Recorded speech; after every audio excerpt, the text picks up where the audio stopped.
Welcome, everyone, to episode 11 of the Simple Man Wrestling Podcast. I'm your host, Brian Battisto, as always, with Brady Beeman and Sean O'Rourke. We're going to do an NCAA recap podcast here tonight. But first off, guys, what are just some takeaways that we have from this last weekend of wrestling? What about you, Brady? What do you got? I think overall it was pretty crazy. A lot of intense matches, a lot of emotion. Obviously there was 2 4-timers going for it and one didn't happen. So that was pretty cool. I don't think there's ever been 2 4-timers in the same year. Has there been in the same year? Nope. I don't think so. Going for it, trying to get 4. Oh, I don't know about going for it. I don't think so. But there was some crazy upsets and some surprises in the team race, I think. And some schools getting their first national champ for a long time, or new coaches getting their first national champ. So that was pretty cool. That was my takeaways. What about you, Sean? Yeah, it was probably the most exciting NCAA tournament I've watched in my existence, from my phone or my living room couch. But no, it was great. I had high expectations because I thought there were some really awesome weight classes. And I think the wrestling and what was put on display was just far superior than what I was even anticipating. So no, it was great. It was 3 days of excitement, and I want to go back and do it all over again. So can't wait till next year. Yeah, we've been doing a lot of film study with our team. Just once a week, we'll kind of just sit everybody down in a classroom, and we'll just kind of go over some positions, and we'll pick out like different college wrestlers. And it's interesting, like identifying patterns or just like techniques that we've talked about and we've done in the room, and then seeing somebody do it that we've been studying and do it and click and have build their series off of it. It was cool to see. And I was kind of screaming at our guys a little bit. I was like, you better be watching. Like, it's right there. Like, that's what we talked about. Like, that's what we're doing. You're doing the same thing. And then also, I think just like kind of what you guys said, just the level of wrestling right now is so high, right? And I think part of that too is just because we have all this media and information out there that's really accessible. And, I can go back and I can go watch, pretty much everyone that I might have now drawed possibly in my path to the finals. I can go back and watch almost all of their matches. So it's pretty cool. And I think that definitely develops into some really good wrestling. So it's been pretty fun to see. We say we're going to go juice right now. Are we going juice of the week? Let's do it. We can start it off juice of the week. Are we doing the chant? Juice of the week.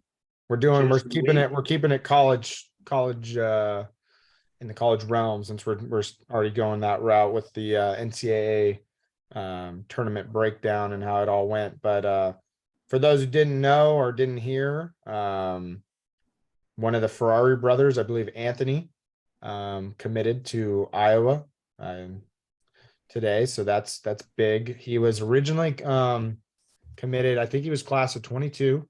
Mm-hmm. He was committed to Oklahoma State, obviously, with his older brother, AJ. Obviously, this stuff happened with AJ. He wasn't enrolled at Oklahoma State anymore. Anthony didn't even attend school there. I'm not even sure if he even ever stepped in a classroom, on campus there. And this whole last year, he's no one's really heard about him. At least I haven't seen him wrestling anywhere or competing. He's kind of in limbo. But he posts today that he's committed to Iowa, and he's headed there. And through all the talks that I've heard and reading some of the Iowa forums and whatnot, it sounds like maybe all 3 of the Ferrari brothers will be making their way that way. I think that's safe to assume. So one thing that I saw on Twitter, well, actually I didn't see it. One of my students, who's a wrestler by the name of Miguel, he told me, he's like, hey, did you see AJ Ferrari says he's coming back? And I'm like, I'm not buying that. I don't think he's coming back. He might have some stuff in his system that prevents him from passing a drug test. I don't know if he's coming back. And he's like, no, look, and he showed me a post. And then later I saw Twitter that, the other Ferrari brother committed to Iowa. And earlier in that conversation with Miguel, he's like, what do you think? Where do you think he's going? And I'm like, I mean, if he does go anywhere, our thought was actually maybe Rutgers, just because he's, New Jersey guy, he has that connection. And then I've seen some videos of him training in the Bergen Catholic room. So that's what I thought. But once I saw the brother going to Iowa, in my head, I'm like, oh, dude, I bet you there's Iowa boosters reaching out right now saying, we'll get you a car, we'll get you hundreds of thousands of dollars in NIL money or what have you, and we're going to set you up. And, I think, Ferrari as a businessman, like he's going to get that coin, he's going to get that paper. But I've also heard too on the Iowa forums, I didn't actually read it, but just talking to somebody else about it. I think just after this last NCAAs, I think a lot of Iowa fans were coming for the Branson's heads. And, just with Lee pulling out and, maybe not beating Penn State and just getting second and, maybe those Ferrari guys, maybe they kind of calm those a little bit. But I think there's some Iowa people that don't want them just because of just all the trouble. The way I see it is that, like, the Ferraris, more specifically AJ, he's already kind of seen as the villain, right? Or the bad guy. What university puts the villain, like the V in villain? Iowa, in my opinion. And I think in a lot of people's opinion, it would be Iowa. So why not pair the two up? It's a perfect fit. Pretty crazy. I mean, if he comes back, he's definitely at like title contender right away. Yeah. At 97s? And 97 or heavyweight. How many more years of eligibility does Cassiope have left? I think he has a year, like a COVID year, but I heard that he's probably done. I don't know. I think there's a lot of guys that are done. Yeah, Warner's done. I think AJ would have tore up that 97 bracket. Yeah. I mean, he beat Nino in the finals when he won it. Exactly. Match. But that's not to take anything away from him.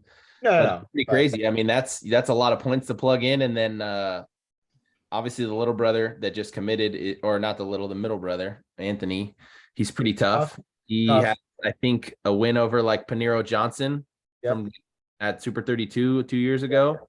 And then the littlest brother is like a senior. He won Ironman last year. Obviously won who's number one, beat up the number one like recruit in the nation, Joe Seeley. Yep. So he's really good. I think he might be the best one.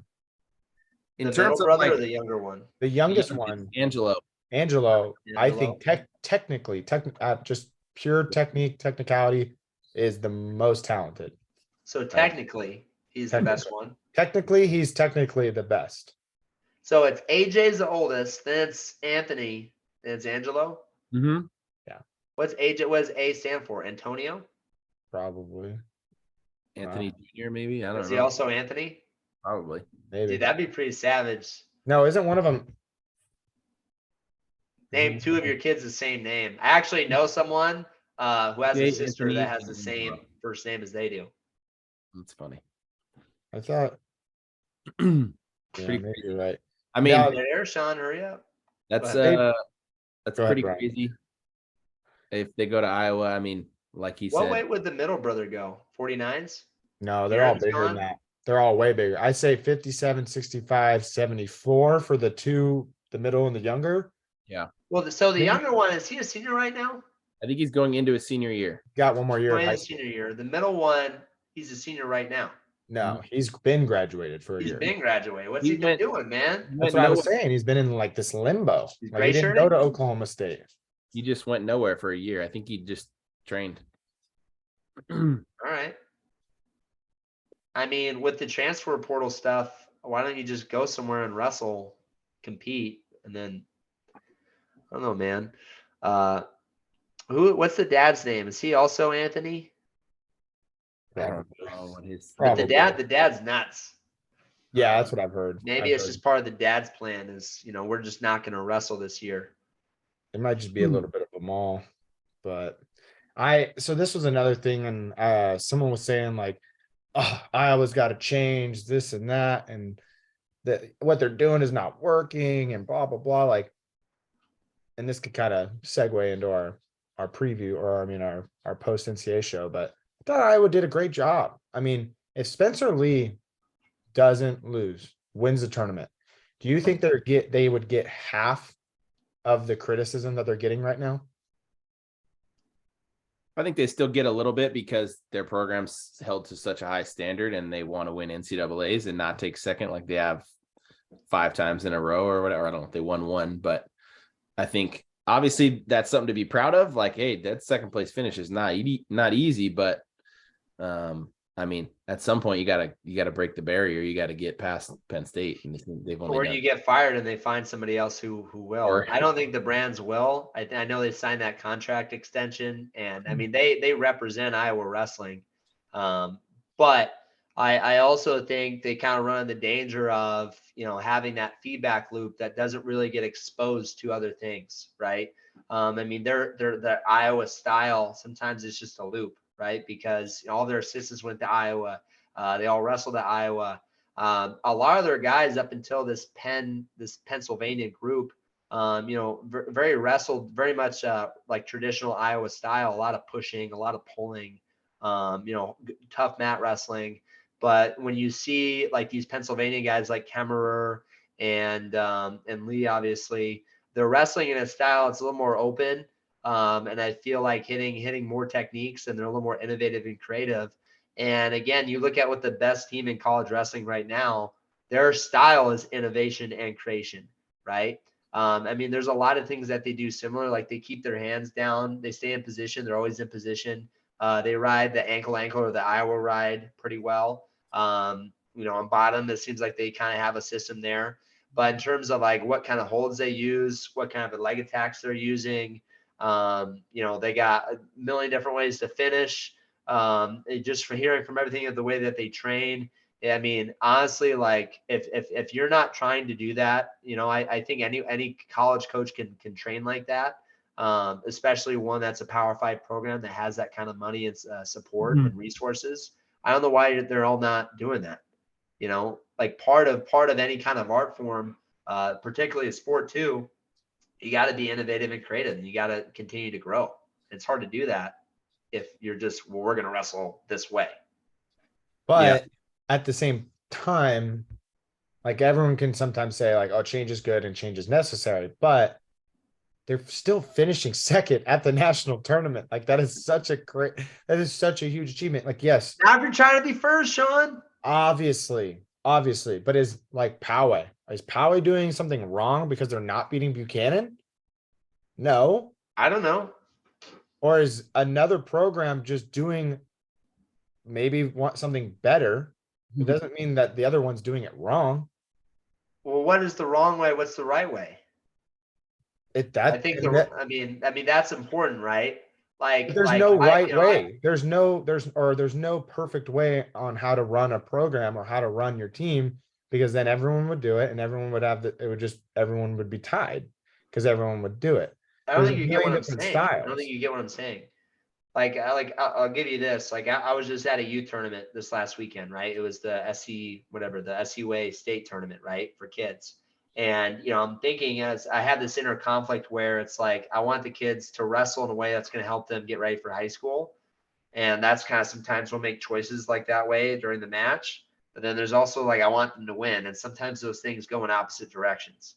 And my mind is like I always want to wrestle the right way. I know like I honestly feel like I could develop a winning kids program, right? We're going to train 5 days a week.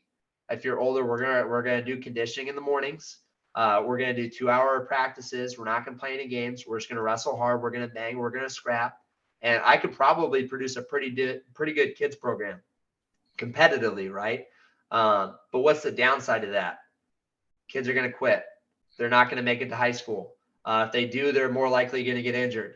They're gonna freaking hate it. Some of them are gonna hate it. Their parents aren't going to have the best experience because it's going to hurt that relationship with their kid because it's all going to be about winning, right? It's like, that's not like there's a right way and a wrong way. And I think some of these high school programs, some of it's the wrong way. Recruiting kids that live on the other side of the state, that's not right. I don't think that's right. You're recruiting kids in general, right? Like heavily recruiting kids. Like I don't agree with that either. So what's the right way and the wrong way to run a program? I mean, I guess it depends on what you define morality wise, but I don't know. Fair, I but don't. Iowa has, I totally agree, but Iowa has their style, right? Iowa style. And you, did it win them a national tournament? No. But are Well, they they won. They still, won a couple of years They ago. won a few are they, years. it has won them. I'm speaking about this tournament in particular. It did not win them the national tournament, but they still won in a good amount of matches and finished in second place. They Yeah. did. Yes, they did, Sean. Good job. So, I mean, I'm not on team freaking kick the brands out of Iowa. I think that's ridiculous in my point. I think maybe they could switch up their recruiting process and I'll go a little bit different route there. Maybe avoid recruiting guys that wrestle like Patrick Kennedy, who's great. The guy's very good, but he wrestles Iowa style. Maybe you try to go get someone who's got a little bit more flair, a little bit more flash.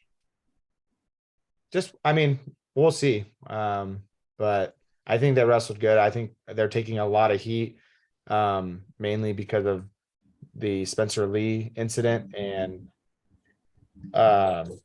if he wins the tournament, I think there's a lot less of that. So, Yeah.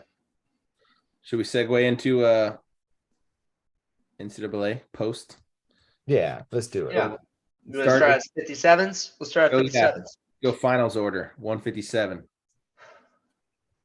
All right, what's Sean? What's something that stuck out to you from 57s? Anything that maybe some upsets or way just the bracket kind of went? I think we talked about it during the preview show, but Humphreys is freaking good.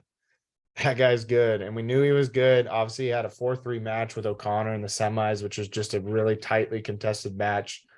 And then he basically trailblazes all the way to a third place finish where he major decisions Franek from North Dakota State. So yeah, that dude's good, and was glad to see him get on the podium and for the first time. And it was good to see O'Connor win his second title. I think he's really good. I think he's slept on. One of our wrestlers today, Guffey, was like, I don't know if Austin O'Connor's that good. And I'm like, well, he's pretty good, dude. Like, he's won a Knows national what Guffey title. knows. Yeah, he won a national title, and 2 national titles. he was more comparing him to like the other national champs this weekend. He was an All-American, could barely walk. And Yeah, last year he was like beat up, and then the year before, beating Sasso in the finals. Yeah, I mean, he's really good. I think he's slept on. It'll be interesting to see what he does. I could definitely see him doing an MMA route. I don't know if that's in the cards for him, but I could see it. I don't know why. I just think I see him doing that. Yeah. What about you, Brady? Yeah, I mean, Humphreys was pretty cool. I had him on my fantasy team, so he was cool. Picked up third place. Obviously, I would have liked him to be in the finals, so he could give me some more points. But he's nerve-wracking to watch, man. He gets so funky in these scramble positions and somehow either stalemates them or pulls them off. And then on top, the guy just throws boots in and is so high, but just maintains position, riding so high. And I don't know. I mean, it's definitely a feel of his, and he's been doing it for a while. I've been watching him. I think he lost to O'Connor last year in the blood round when O'Connor was super banged up. So he's a good wrestler. Good to see him take third. I was obviously pulling for O'Connor to beat Haynes in the finals. I don't know. I was just disappointed with Andonian and Haynes match because it was so good. And that was probably the match of the championship side of this bracket. It just, to me, like, I was like, all right, I wanted to see Haynes like earn it. And to me, he didn't earn it. I feel like Andonian just quit. Like, in my head, he literally ran a half, Brian, and picked up a near leg, and he just was like, take me, Jesus. Oh, like, yeah, so he broke him, dude. So that was one of my favorite matches of the tournament. Andonian got a big move, freaking held him on his back, was in cruise control, and then all of a sudden, freaking Levi just pours it on, dude. And again, true freshman, Sean. True freshman. You were hating on them earlier. I'm not taking anything away from Haynes. He's gonna be great. He's probably gonna win 3 NCAA titles. But he's the guy, man. He's the next I guy. was excited to see O'Connor beat him because I've met O'Connor and he was a pretty cool dude when I went to North Carolina. And the fact that Haynes won that way, not to discredit him, but I just felt like I'm like, man, I wanted like that to be like, that was my hype match. That was like my circled match, like pre NCAA. Like, this is going to be a banger. And it was for the first 3 minutes and 30 seconds. Yeah. And then Andonian just was like, nah, I'm going to give this match to you. Just but he broke him because Levi just kept getting to that high crotch. Eventually, Andonian just like, the wheels fell off, man. And I like Andonian too. That pace, and he got him and eventually ended up with a fall. That's Yeah. big. That's big. As a true freshman, to be down like that and battle back at the NCAA tournament in the quarterfinals, that's a big deal. Pretty cool. I got one more thing here. Go ahead. I was just gonna segue to I think my favorite college wrestler right now, Peyton Robb. I like the guy. I've never met him, never talked to him, nothing, but just watching him compete and wrestle the way he does, and then just after the matches is like, dude, way to compete hard. Good job, win or lose. I'm not gonna be mad about, like, I don't know. I feel like that's the kind of the way I competed, but he's taking it to a little bit farther level. But I mean, ultimately, that's how you want your athletes to compete, is just go out there and just completely give it everything you got, and then you got nothing to be ashamed of or whatever if you win or lose. What do you think about that semifinals match with AOC? Well, at the very end, that kick out, there's one, but also the stalling. For me, it looked like it should be the escape and the stall call. I don't know. I was confused, and there was definitely some aggravation between the coaches. They kind of like got up, and they're both like, "Wait, what?" And Coleman Scott was pissed. He's like, he was no, you can't do that. Like, I don't know. For me, it looked like he got out. There was time. I was kind of confused in the moment because I was like, wait, was that a stall? What was that? And then I think the reason, from what I was understanding, was they didn't give the escape because he got away, like he was free, but you have to turn and face to defend yourself before an escape can be granted. Or I thought he did. No, that time had ran out and he had not yet turned. He kicked away, and I thought he turned and faced him. That's what I thought happened. I think he had kicked away, but by the time the timer expired, it wasn't enough for him to turn and face to really earn that escape. But he was definitely free. I mean, there was nothing holding him in, which that would have won him the match, right? Or no? Would have sent it to overtime. They would have tied it, I think. OT would have been slick. I know, crazy. Brian, what do you think? Anything else? 57s? No, that was pretty much it. I think AOC kind of bullied Levi Haynes a little bit. I know Burroughs made that comment.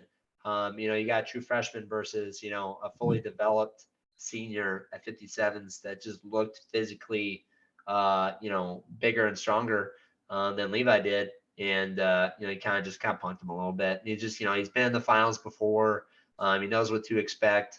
I think he did a good job of taking away Levi Haynes' high crotch, which is his best attack, and just was physically able to control the match. And I think that was the difference. And he used his own right against Penn State's right against him. Yeah. I mean, again, we got the internet, baby. All right, that works. Let's go practice it. I mean, I've been seeing it throughout the year, but now other teams are starting to work that, like Iowa drape the leg kind of like just funky, but man, it's working. At some point, I could see that being a count. Yeah. If I'm sitting on the ankle like that. It is. And I think Adam Tirapelli, Clovis coach, he tweeted something about it. Like, man, you got to like adapt. And he's like, it sucks. I mean, it might not be the best thing for wrestling, but like, hey, if you're not doing these moves that these guys are doing in these positions that are clearly like working at the highest level, then like, what are we doing? Yeah. I don't know. So I think tying into that, we can talk about 65s. I think my favorite wrestler right now is Keegan O'Toole. So what I talked about earlier, like who we watch, like we've been watching a lot of O'Toole and that wrist high setup that he uses, and using that to set up all these different attacks. And really, like, I really started paying attention actually when Miguel got taken down by Root.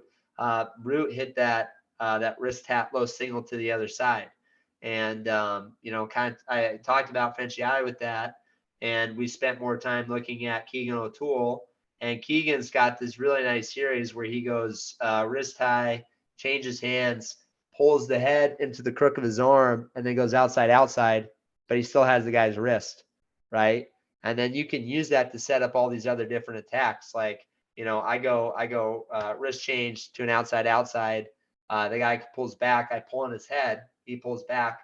Well, I got the freaking cool Russian, that Russian snap. Like, there's all these different attacks you can hit just off of controlling the wrist. And that's something that we're already implementing in our room.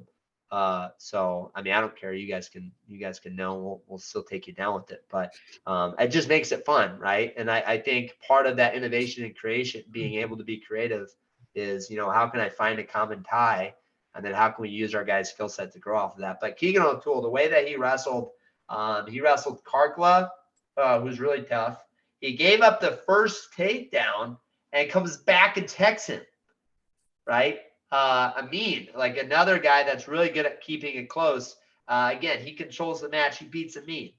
Finals, he wrestles the guy that's beaten him twice, pinned him in overtime at Big 12 in the same arena, which I didn't even realize that until I watched the finals in Tulsa again, and just puts on a masterful performance. Really impressed with the way that Keegan O'Toole wrestled. And to me, that was like maybe one of my favorite matches of the tournament. I think definitely my second favorite finals match in terms of who I was impressed with. Yeah, that was a good weight. This was, I think, probably one of the deeper weights of the tournament. And you had some studs, and Carr didn't have an easy path. You got to give him that. He did not have an easy path. He had returning champ, two-time finalist Griffith in the quarters, gets a 2-1 tight close match win, and then he gets a returning finalist Monday with obviously the Monday Carr saga continues. Carr gets a close 6-5 win there, and then obviously runs into O'Toole. And after the Karchla tech fall, because I watched that one live, it was in my head, and I had O'Toole on my fantasy team. I was like, this guy's getting it done. There's no way anyone's stopping him. I mean, Karchla is no slouch. Everyone knows that. And O'Toole's pace and his relentless attacks and his finishing rate, I was like, this guy's not getting stopped. I mean, he tooled him, man. He did. Straight he up. tooled him. And we talked about like the little video they put out, that Flow put out, and their propaganda, but it worked out because now they get to promote it because he's the national champ again. He Sidetrack, reposted it too.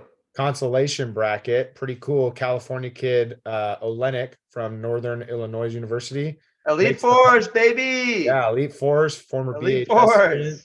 student. Senior year, gets on the podium, takes 8th place. That's freaking awesome. I want to say he was seeded 12th. Had a good season, 31-5. But yeah, comes from a pretty well-known wrestling family in the Central Valley, and really cool to see him on the podium. That's awesome. Yeah, I don't got anything great. You guys kind of hit all the points there. I mean, it was, I think, the deepest weight for sure. You had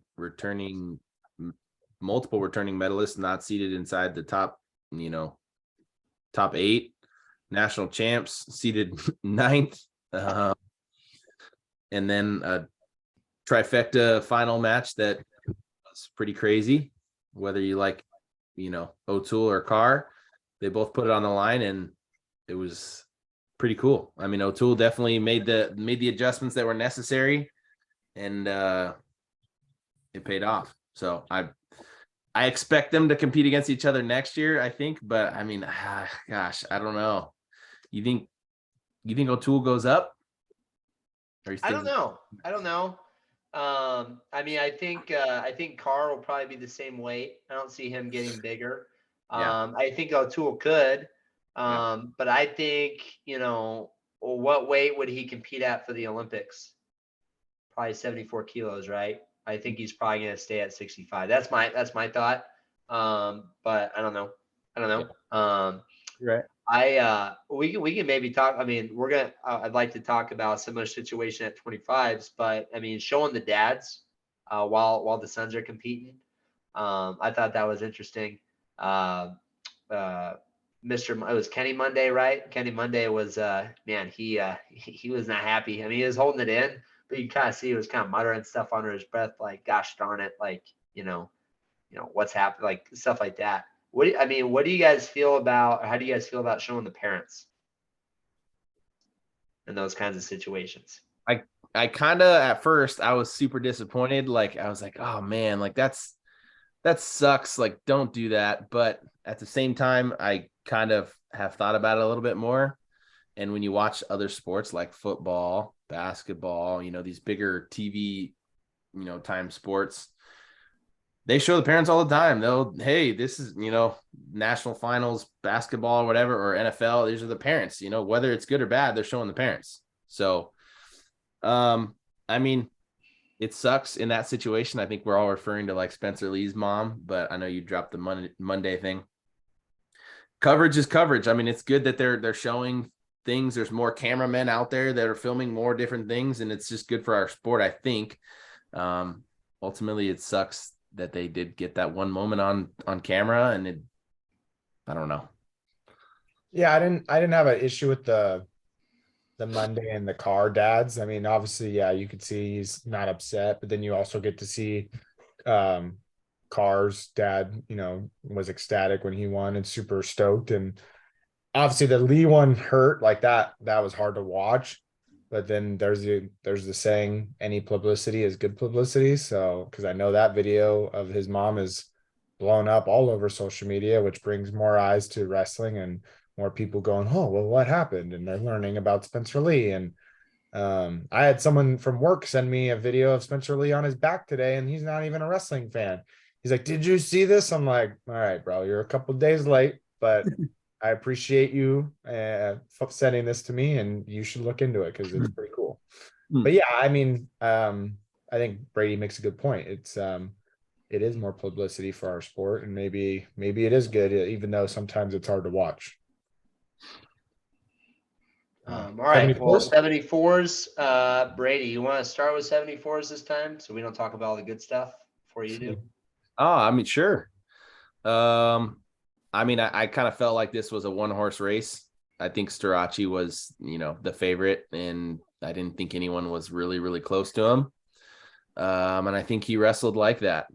He's pretty good. He's a little bit cocky at times, but it seems to work for him. So I don't know. Other surprises in the weight. Nelson Brands, excellent tournament. Like, I would never have picked him to All-American. I had him making the blood round, but I couldn't see him getting it done. I don't know. The offense and just a lot of different reasons. But Foca, that was a good one.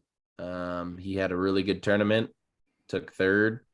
So good for Cornell. I think he's only a sophomore, so that was pretty cool. And yeah, cool to see Starachi call out some dudes after the finals. I mean, I'm sure he rattled some people off a little bit and got them pissed off. But he made a slight dig at Division II wrestlers, but no big deal. Yeah, I mean, like I said, he's kind of a cocky dude, and that's what drives him, I guess. But good for him. I think he'll win 4, and then he'll obviously make his transition to freestyle and then to UFC. What if he wants to win 5? I don't think he's gonna do that. He can if he. I mean, Does he have he has 2 years left? Yeah, because of COVID year. Yeah, that's so silly, dude. I know, it's silly. Be the first 5-timer. But it's funny. There's 5-time All-Americans. Wins, dude. There's no meaning that. You're the first and only 5-timer. There's 5-time All-Americans though, so why not be a 5-time national champ? Yeah, but you can't beat that. Like, you can't beat that. Like, I would rather be a national champ than a 5-time All-American. Or 5-time All-American. Yeah. But 5-time national champion? He could do it. He could definitely. Dude, Ferrari could have done it too. He still can. He still can. Yeah, he hasn't No, he lost. can't because this last year that he took off counts still on his clock. Oh, Brian's right. You're It's right. Division one. Yeah. I think Brian's right. He lost this I season. mean, he Or did could go lose down two? to Division two or Yeah. NAIA. He could Yeah. be the first one-time Division one national champion, four-time. He should NAIA go win national a title at every division. Go to Sub- each one. Yeah, champion. climb down the First, ladder. the ultimate four-timer. The medley of the Yeah. national champions. Yeah. I like this weight. Big upset. I had Smith from Ohio State, who I had him All-Americaning. I thought he actually had a chance to maybe take out Mekhi Lewis after Mekhi's first match with that 2-1 win over Jackson Turley from Rutgers. Mekhi was clearly banged up. I mean, we've been saying it the last 2 weeks. Everyone's hurt. Yes, we know. But Mekhi's clearly like a little bit more hurt than most. And I thought, man, I was licking my chops. I was like, man, Ethan Smith, he's gonna take out Lewis. We're gonna have a good match with Labriola to go to the finals. And then Ethan Smith loses to Brands, and I'm like, oh, are you kidding me? Well, Brands had a really good match He with did. Lewis. I want to say it came down to like riding time. Like they're pretty Yeah, it even was on their pretty feet, and it took Brands too long to get out, Yeah. and then that was the difference. Man, freaking Labriola, like, dude, he gets it done in the semis, and freaking Burrows is all biased as heck on the commentary, and he goes for that silly roll, and it goes right to his back. It's like, dude, you gotta clear your hips, like you can't just freaking roll. And somebody did that today in practice, and we called him a Labriola. But man, that sucks. That sucks for him, man. Hey, Goes Don't back roll. to basics. Don't roll. What do Just you get think out. about Do your one. did any of you guys watch the Jordan Burroughs little interview before the NCAAs? Yeah, with C Piles. I didn't see it. Kind of asking him, he's like, all right, what do you think about 65s? What do you think about the tournament? And he's like, yeah, I mean, I think these guys, gave his opinion, and then he's talking. Wait, hold on. Pause. That was when that was they were like outside or something. They were like in Yeah. like a garage. Yeah. Yeah, I did see that one. I mean, obviously Starachi could be his competition for Worlds or Olympics. I mean, they're 79 kilos. I'd like to see that match because It'd be pretty interesting. And it's funny that I know he's a Nebraska guy, but you're like, he's Homer on Labs and everything. But he's probably like, hey, I'm going to have to compete against this guy soon.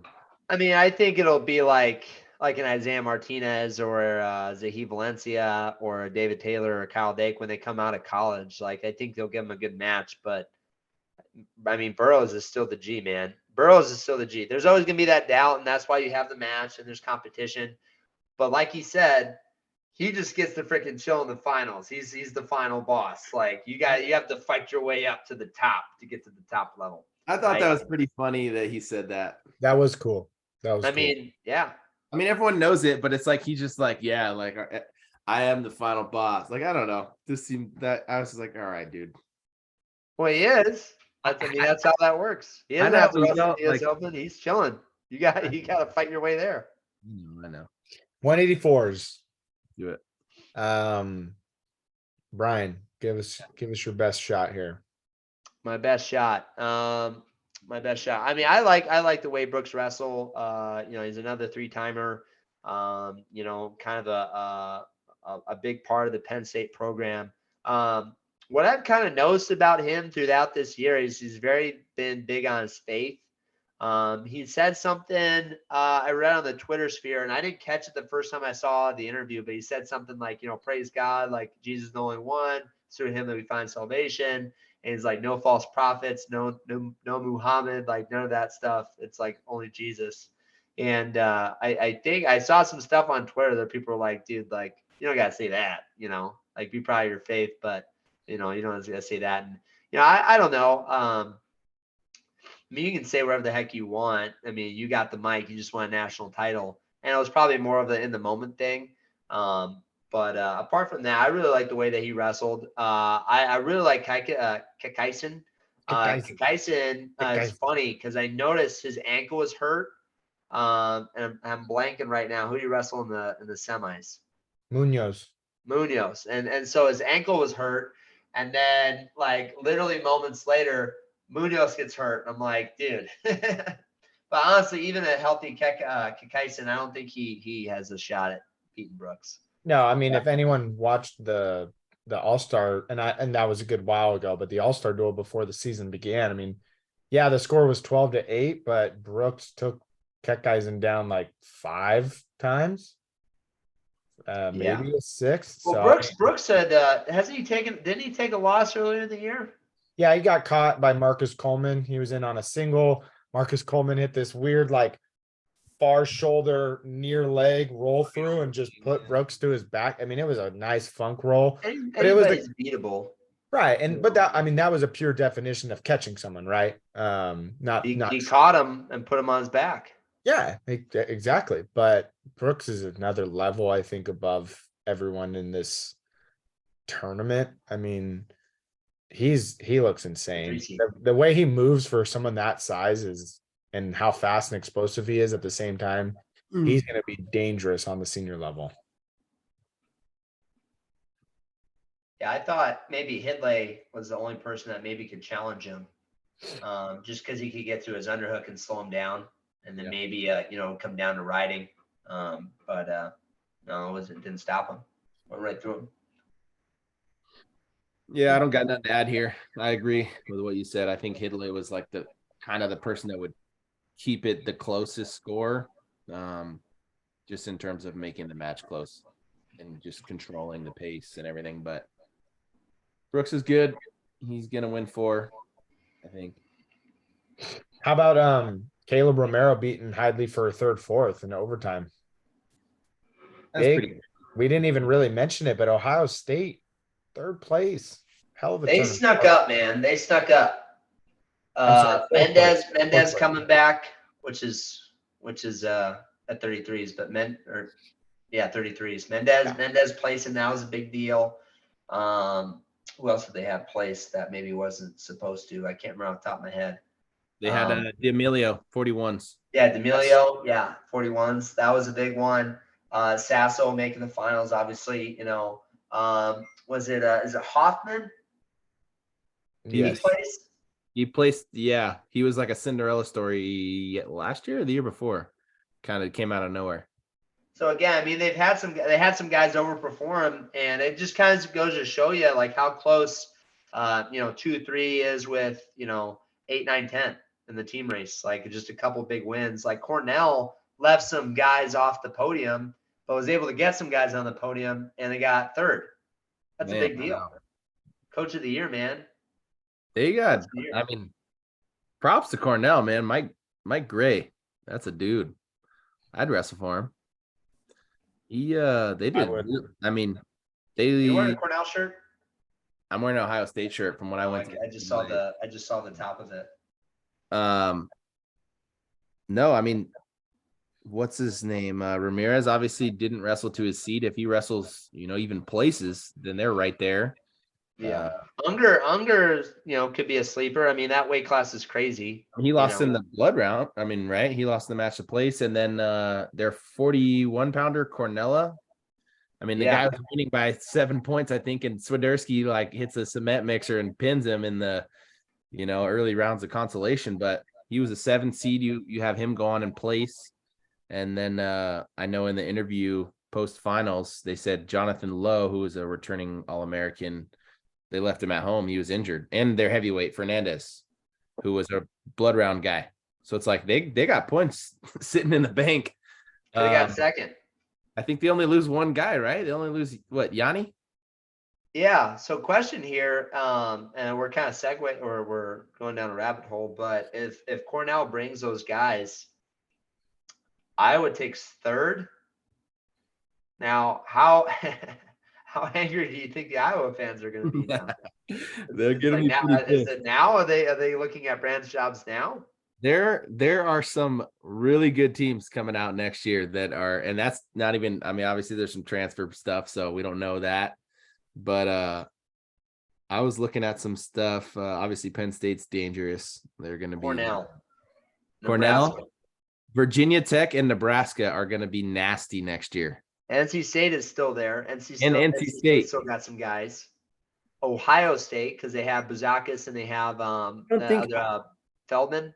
I like Ohio State. I think their guys are a little young and they're not proven yet, but obviously this year they shocked, a lot of people, but I was just looking at this. If you look at Virginia Tech's potential lineup for next year, they got Ventresca All-American, Latona All-American, Crook NCAA qualifier as a freshman. I think he went 1-2.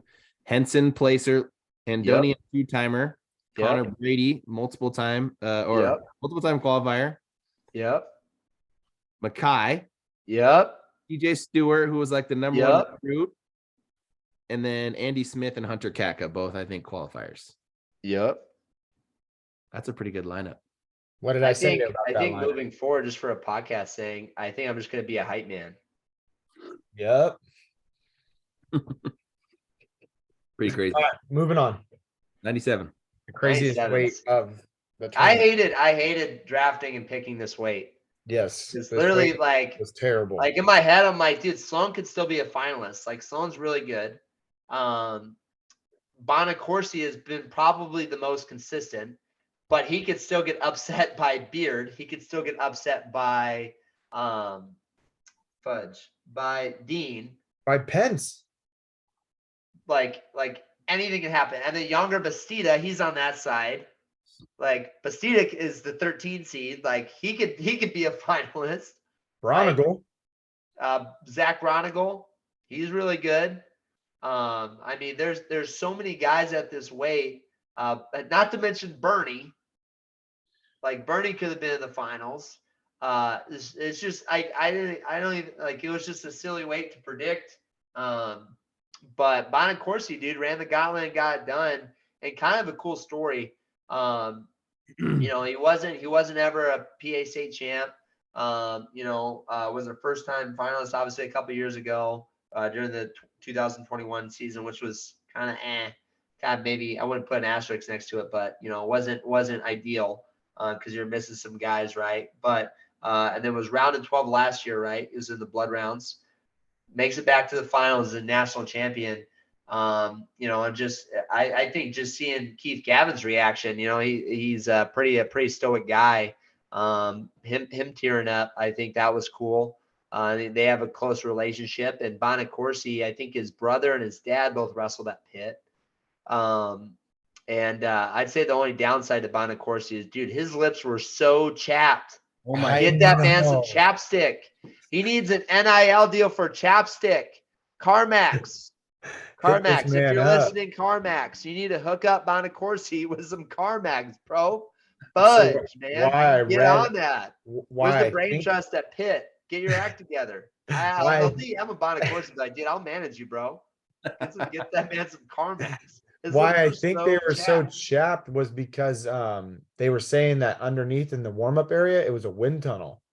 So while people were down there, like some of the photographers were saying that it was so freezing, like everyone was super cold underneath because it was just this wind tunnel, and wind just didn't stop throughout the entire tournament. So he's probably down there working out or warming up, and he's just getting hit by this cold air. And no one else was like that.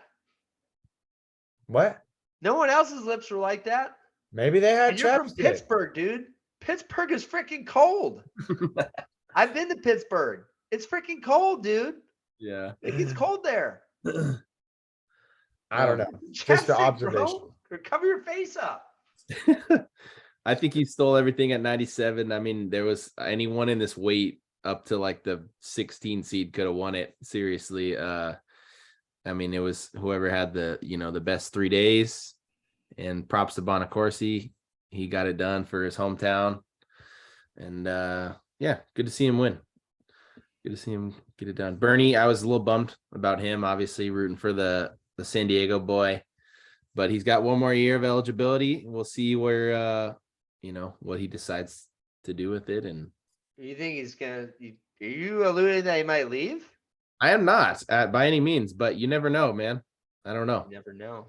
College wrestling's it's tough. It can wear on your body. He might be graduate. I don't know. I have no idea. Just saying he has one more year of eligibility.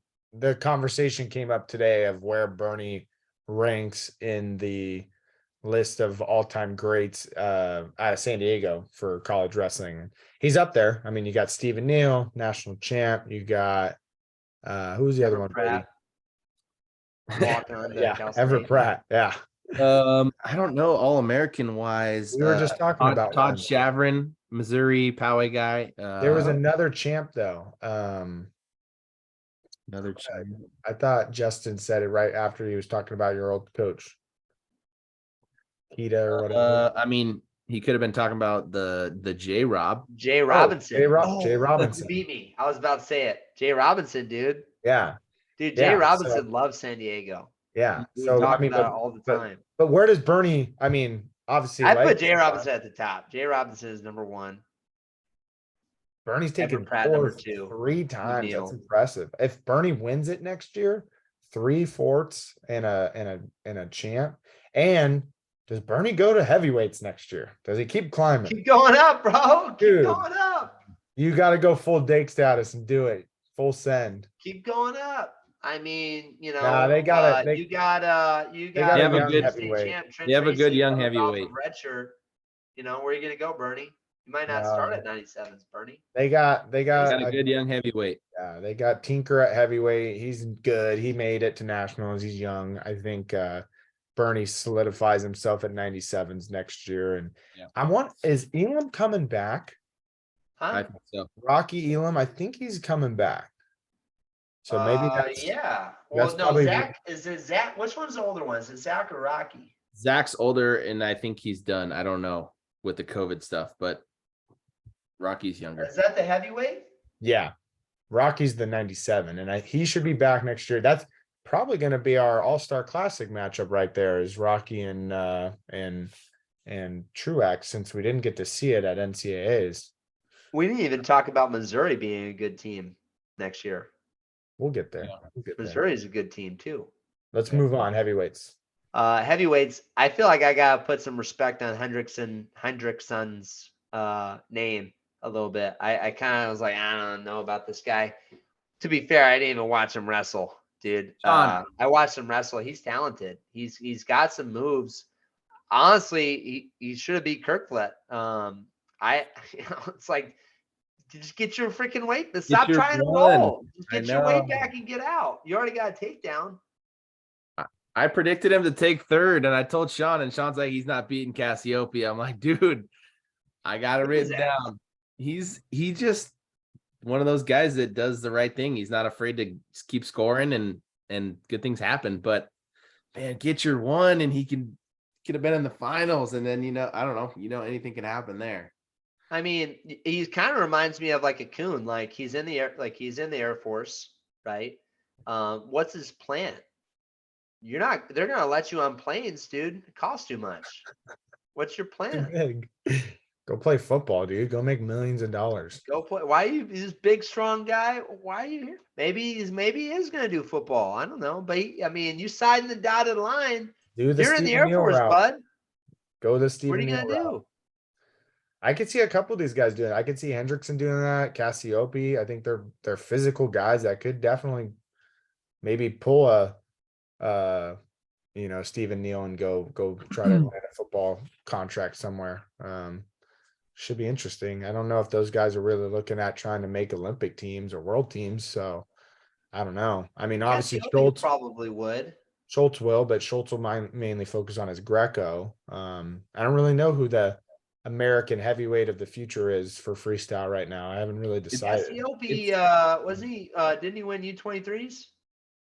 I think so, but Hendrickson's the guy. He was the junior representative last year, or the U20 or whatever. Yeah.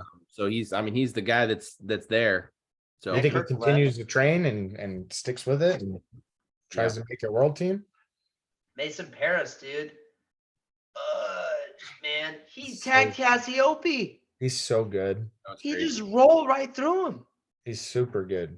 He was so dominant. Yeah, he's very good. He did really good. He's so good. I was happy for him. I was happy to watch him win. I always liked him. I'm not like a huge Michigan fan. I'm not buying it, Sean. But I'm not allowed to like someone, Brian? No, I don't think you always liked him. I have. I've never disliked him. The way you said it, you were like, I've always liked him. I've always liked it. I've always like not wanted him to lose, like some of these other people. Who I'm not You going can to be name. honest here. No one really watches this, so One you of can them be rhymes honest. with Ryan Ratisto. I want him to lose every time. Well, you don't gotta make it personal. I didn't say it was you. I just said it rhymes. You said Ryan Ratisto, and then you called me a rat. All right. Let's not call a fish an 25. eggplant and think we're gonna make breakfast out of it. 25s. Let's move. Let's move on. 25s. The craziest way, maybe. I don't know. I've said that every time, I feel like. Talk of the tournament, Spencer Lee, 3-time national champion, loses in the semifinal, dramatic fashion, gets pinned with 1 second on the clock to 4-seed Matt Ramos from Purdue. If anyone remembers, they had a crazy match in the duel earlier this year. Ramos puts up a 8-2 score on Lee. Yeah, takedown, and then Spencer Lee got out, and then he threw him to his back and got near fall, and Yeah. Spencer Lee got out. Yeah. And And then Lee said, no, I'm in charge, and put him to his back and got the fall.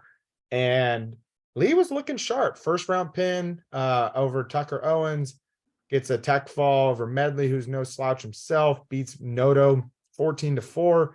I mean, he was cruising, right? I mean, he was looking sharp.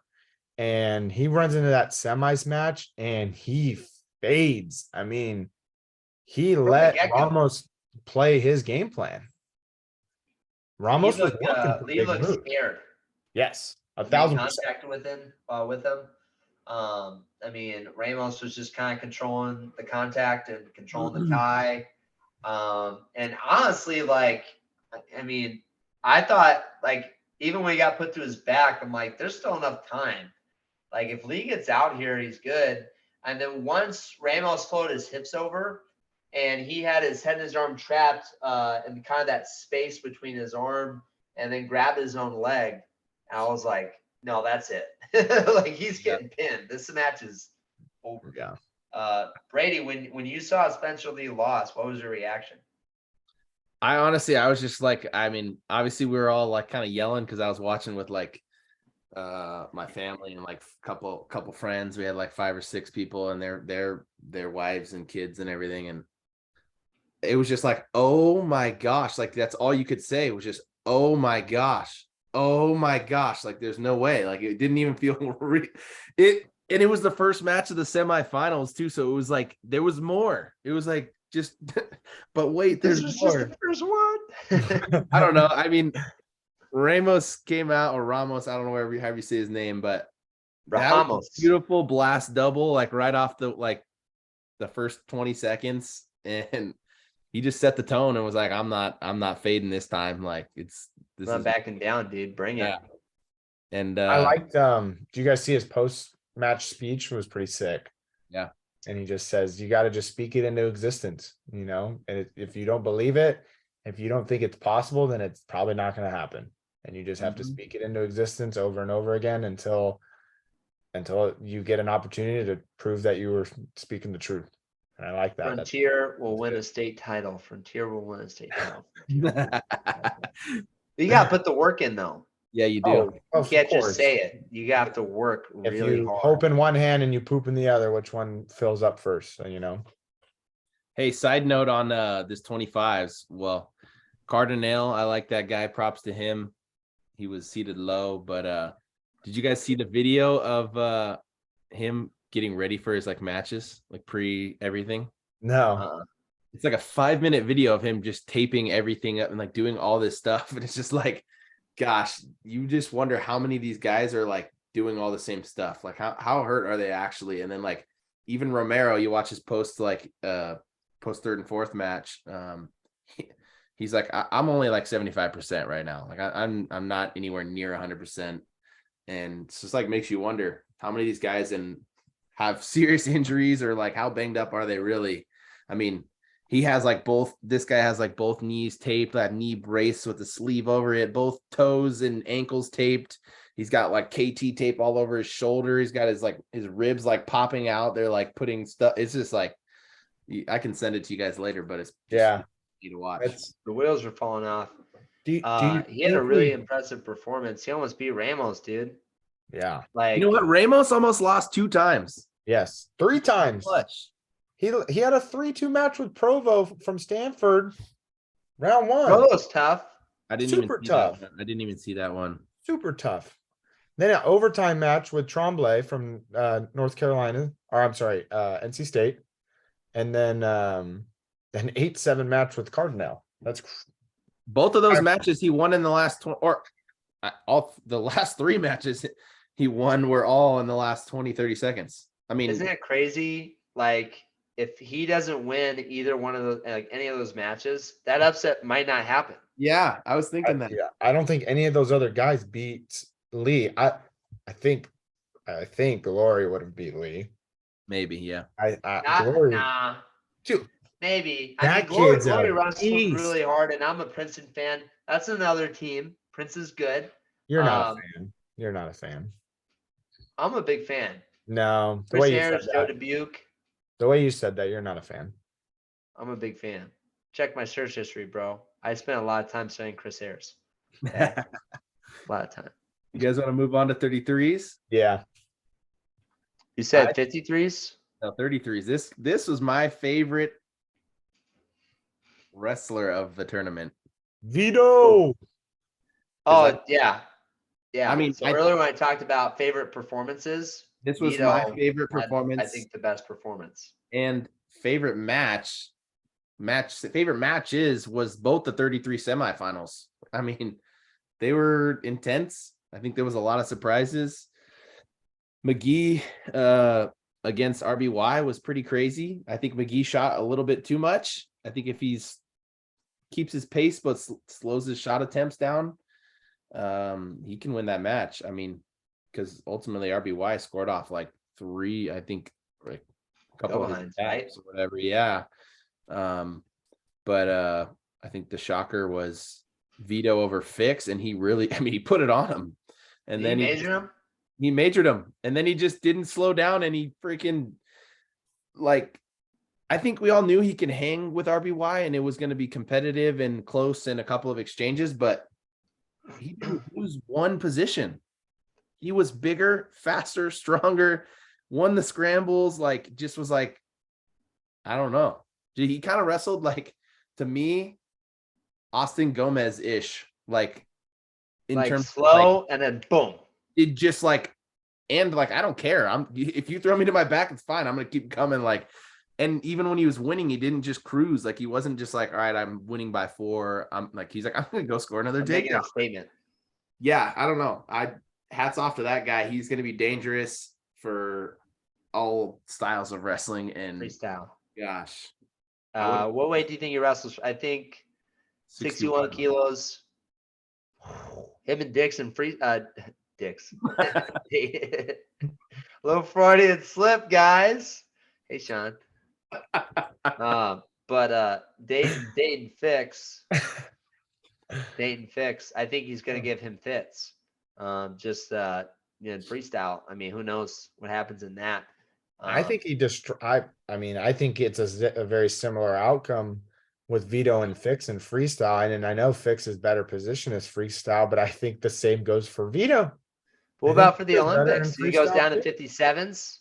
He wrestles Gilman, or he wrestles Lee, if Lee's healthy. Vito looked pretty big, and he is big, and that's always been his issue, I think, was like cutting to 25s.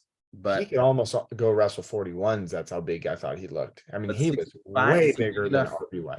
I don't think he's big enough for 65. No, I mean, I'm just saying. Yanni's at 65s. Yeah, I don't think it happens. I'm just saying, hypothetically speaking, where he's at now is good. We said it during the down 57s for the Olympics, though. Who? Vito. Yeah. You think so? He has to. Gotta. He has to. Unless they change the Olympic weights. I think him weights. going up to 33s was great for him. Unless they change the Olympic weights to world's weights, 10 weights. That ain't happening. Why would they not, though? That's a separate thing. Let's not even get sidetracked, but that's stupid. Yeah, well, stupid people are in charge. That's just the way of the world, man. Yeah. We want to do all these great things, and people are like, nah. Yeah. We call those people fun suckers, Brian. That's what we call them. Suckers. 41s. What do you think? What's your thoughts? 41s. I don't know. I mean, I thought the head spike, not the head spike, the headgear spike at the end by Alira's after beating Woods. When I first saw it, I was like, man, that's gonna be a team point. But then I saw the other camera angle, and he asked to do it. He's like, can I throw it? And he's like, you can throw it. He goes, That was sweet. Yeah. I don't know. Do you guys think that should be a team point? No, I think it should be a team point if you're the freaking loser who throws their headgear. I think that's It's got to be fair. called both ways, though. If you lose, I you spike it. If know. you win, you spike it. Well, that's the problem though, because if you throw your headgear out of excitement because you won a national title, no, I don't think anyone's gonna say that's a problem. But if you throw your headgear because you lose in the freaking first match of the league tournament in high school, like that's kind of freaking lame. You shouldn't do that. So I agree. You gotta keep that a consistent call, but I mean, it sucks because I thought it was freaking awesome when he threw it. Yeah. I think props to Alirez. I had him on my team. I picked him to win. I had bets on him and he pulled it off. I don't know. I know, Brian, you said you think that he kind of like doesn't live the right lifestyle and he probably didn't last year, but go watch his I think it was after his quarterfinals when he finally All-American, because he's never been All-American before, but pretty cool. I mean, he blatantly comes out and is like, I made lifestyle changes. Like I'm gonna be a national champ. Like I'll do what I have to do. If whatever it is, if it takes me to become a national champ. Like if I gotta fold my laundry in the morning, I gotta wash dishes.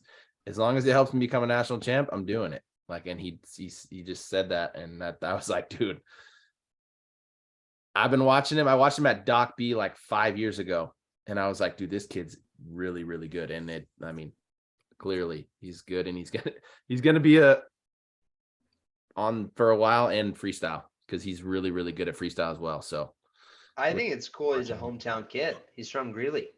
yeah, He's from northern Colorado, where the university is. I think that's cool, and it makes it special. I think it's cool that kids can do that, and I think it just shows why having RTCs and having the college room available to kids in your area is so important. It really changes the area, right? It's trying to make wrestling that area a wrestling town. When I listened to Chris Ayers' interview with the Wrestling Changed My Life podcast a couple of years ago, because I'm a Chris Ayers fan and I always have been, he talks about how he wants to get cauliflower ears in the Starbucks, the local Starbucks, right? So just, coming up with ways trying to get people interested in wrestling and building that community. And I think it's just, again, there's so many other reasons for why, having your town and having your area, your community supporting you. It's like you do building youth programs. You do that by, having open rooms for when, guys can come and get club practices. You try to get local people to kind of come in and obviously wrestle for your team if they're talented. Like there's just so many reasons, to have college wrestling and how it can literally change wrestling in that town and change the town itself beyond wrestling too. But pretty cool. Mm-hmm. Pretty cool.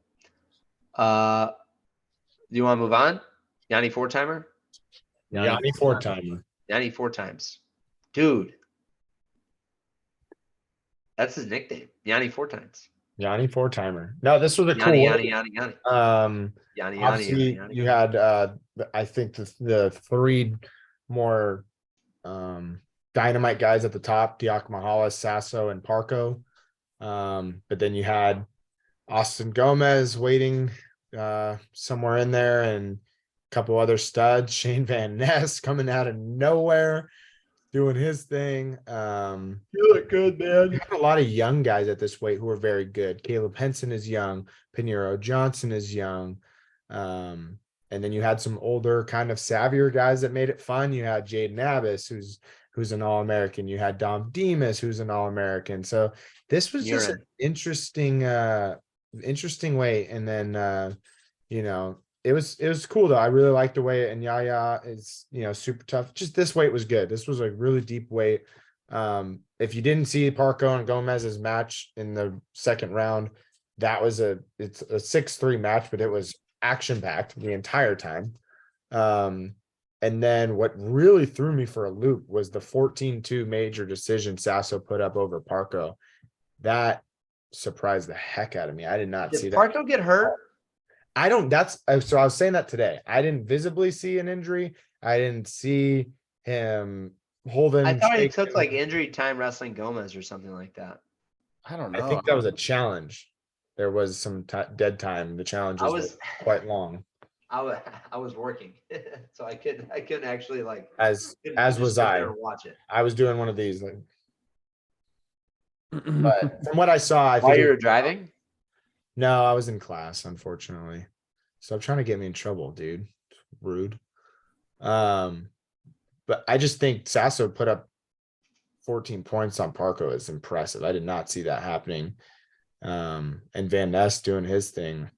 He was losing like 3 matches in a row and just found ways to win. It was crazy. Yeah. What do you think, Brady? Yanni's clutch. He's really good at wrestling. I probably will never bet against him. I never have and never will. This weight will be fun for a little while because I think there's some young guys in here like Van Ness, Henson. Pinero. I don't know Pinero. I don't know what Parco's eligibility looks like. He might have a year. Maybe like a junior or something. I think Sasso goes up to 57s. Really? You think he does? Ooh. I kind of heard that today, and Where's Patty Gallagher going to go? 65s?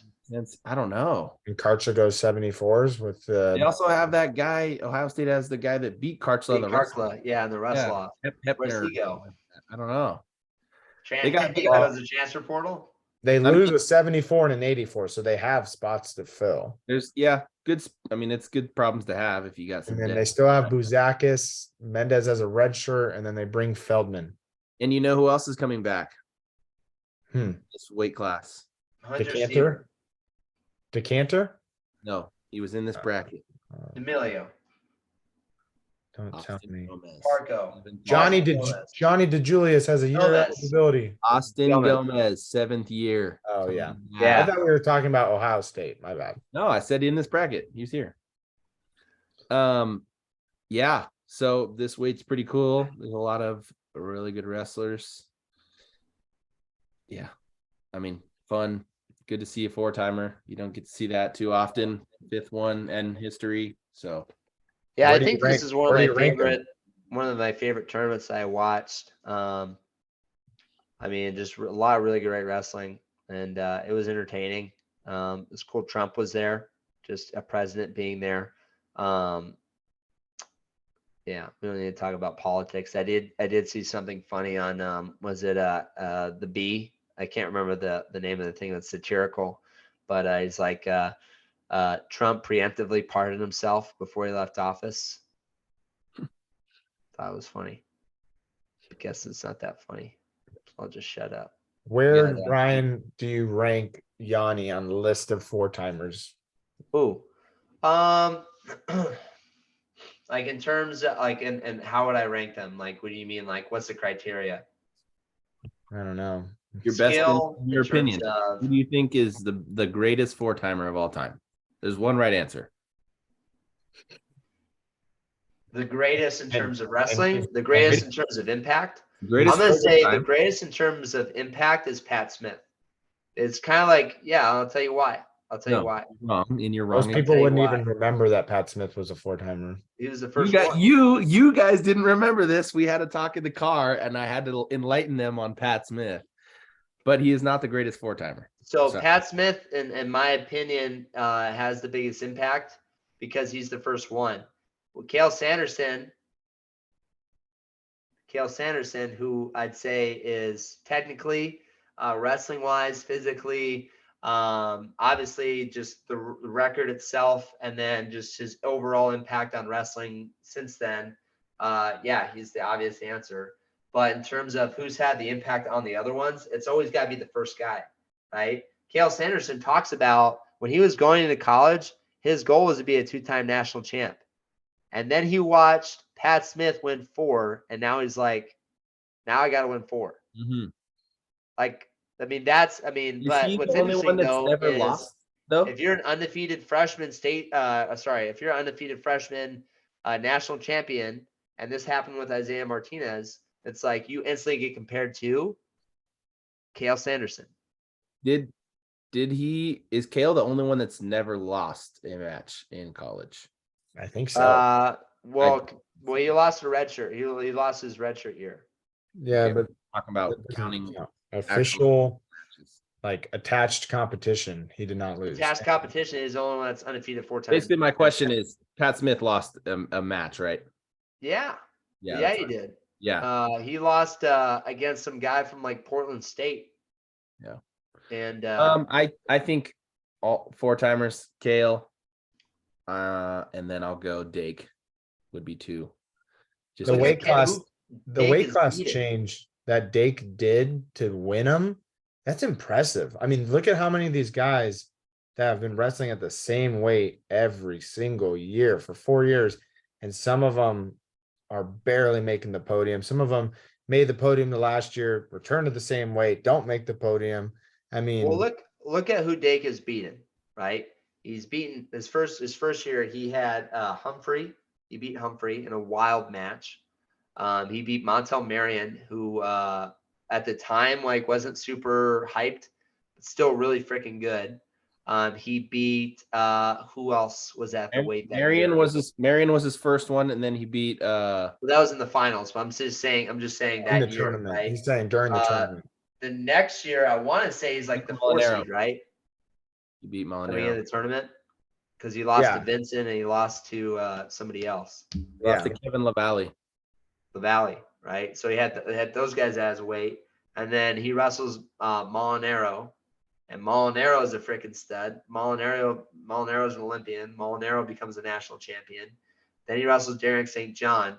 Derek St. John becomes a national champion the next year. And then he wrestles David Taylor, who, again, arguably one of the best college wrestlers of all time, to win his 4th at 4 different weights. Logan Stever, I'd say, is up there.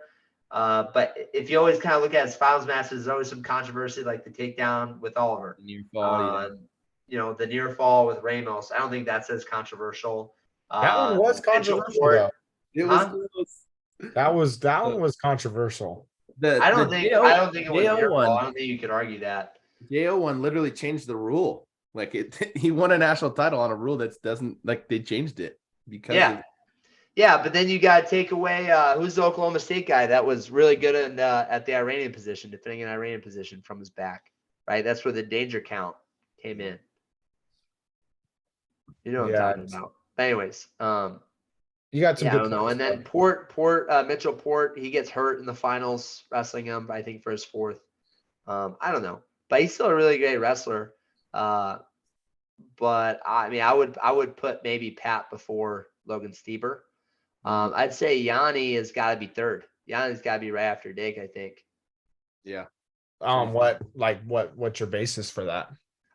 For one, just like, again, who he's wrestled some really tough guys. I think the way that he wrestles, I think you also have to take into account the way that the sport has evolved. The sport's evolved so much. That was where I was trying to take that, was how far the development of wrestlers have come in the more recent years. And we've already talked about film and how it's out there. Like, guys are really good now and everyone's good. And yeah, winning now is probably harder than it was 15, 20 years ago. Sure. Yeah, I mean, what weight did Gabe wrestle? Like 60 something? Was it 50 something? Like if you said all right, Dan Gable in his prime versus Kyle Dake in his prime. Kyle, I mean, I think if you took Dan Gable and put him in this time period and had him adjust, I think, things might be different, but just straight people at their prime back in the older day versus people now, it's different, right? Just the positions are different. The intensity is different. Some of the holds are obviously the same, right? But it's just hard. It's harder. Like wrestling is just evolved. It's just evolved. I think it's a better way to put it. Yeah. But overall, good tournament and, a lot of fun matches, and I'm gonna have to go back and rewatch a lot. So same. time. Well, looking forward. We're gonna get some guest stars on. We're gonna start trying to get as many on as possible. We're gonna try and bring Tank Knowles, a good buddy of Brady Beeman's, on.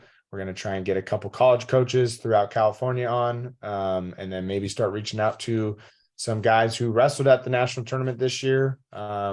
Couple that we've already been kind of in cahoots with. So we'll try and get them on here and bring some quality content to everyone. And it should be fun. Yep. All right, guys. Sounds good. Right. All right, so we have a good intro. We need to think of a good outro. Wah, wah, wah, wah, wah. Simple man Think of sign one. off. We'll think of one. Keep it simple, guys. Keep it simple. See you next time. Keep it simple, stupid. All right. Have a good night, everyone. Have a good night.